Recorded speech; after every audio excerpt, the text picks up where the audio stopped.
Experiment 101.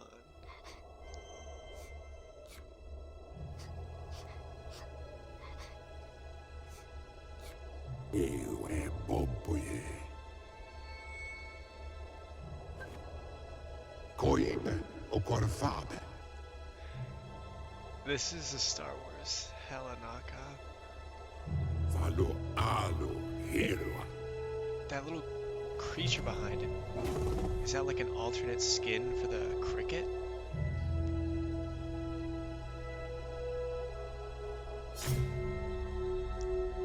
Every generation needs a hero. She's got the toilet cleaning weapon. Mushroom attack.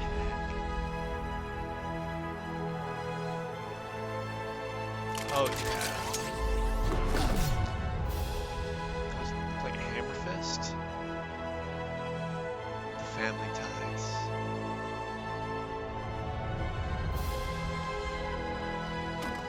An unusual journey begins. What?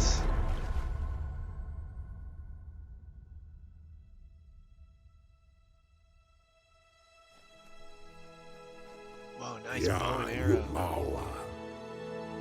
Kabobe farhi. And a rolling pin.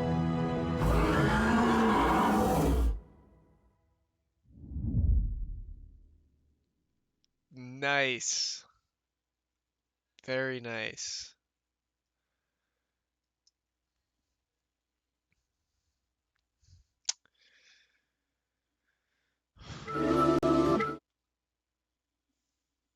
Wow. They really, I like what they did there. I think we can all use our craniums and decide that that was a Star Wars knockoff sort of trailer, and at that, a very entertaining one. I think it was subtle, but we did see a few things that hadn't been seen before. A flaming rolling pin. Man, it is no surprise to me that the most recent trailer in Biomutant and the one before that, and honestly, all of them that we've seen, all the gameplays, all of the interviews featuring gameplay have included little details.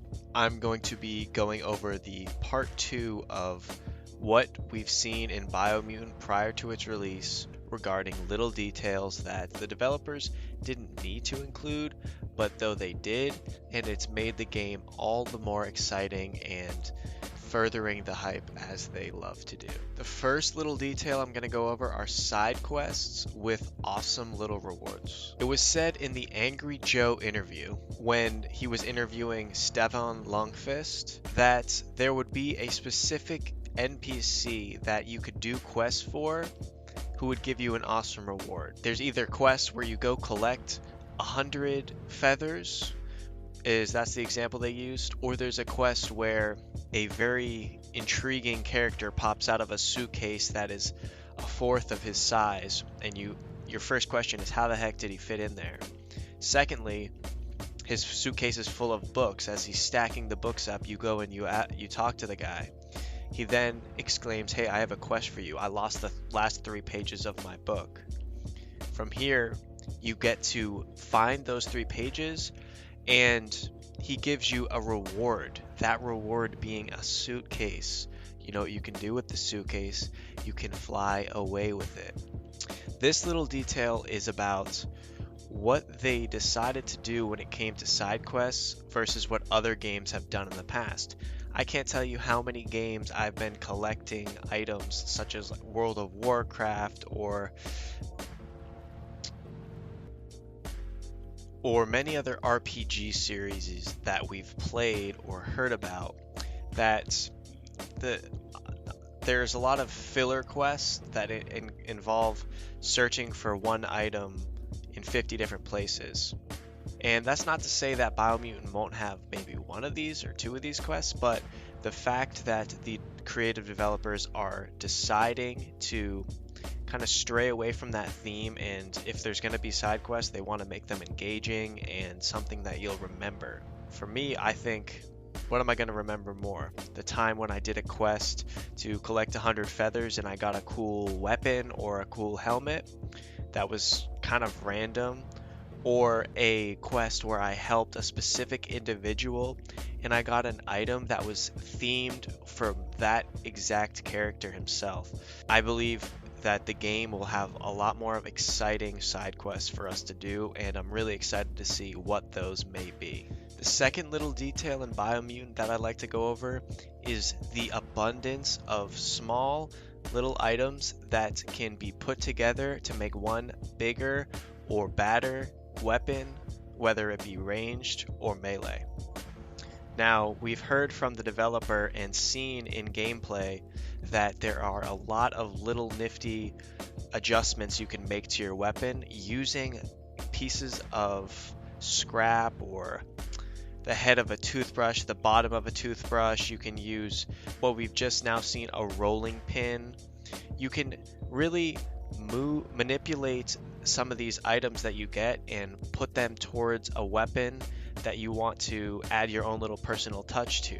I've heard of having the base of a toothbrush and then on the other end of it is a blade or a hammer. In the most recent trailer, you see a rolling pin, but it has an affix on it. As they've mentioned, you can add radioactive affixes, electric affixes we've seen, and as well now a fire affix, making a simple wooden rolling pin now a flaming rolling pin that is one witty and creative and clever, as well as deadly and will burn some enemies. Alike this rolling pin weapon, the gauge for what is accepted over at Experiment 101 is usually under the parameters of weird in a good way.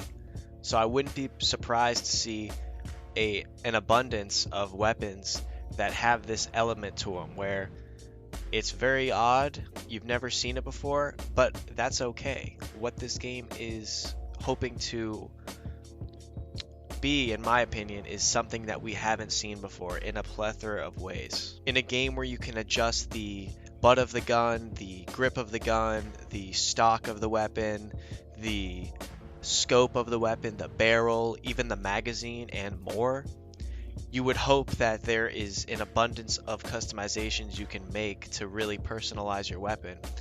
And after some confirmed information by the team, you can. There is, in my opinion, a lot of options. I don't know what to compare this to, but it's said that there's at least 100,000 variations that you can make on your weapons, and to keep the game in the customization aspect unique, it won't get old quickly. The last little detail I'm going to cover in this episode is mounts. Mounts. Oh my.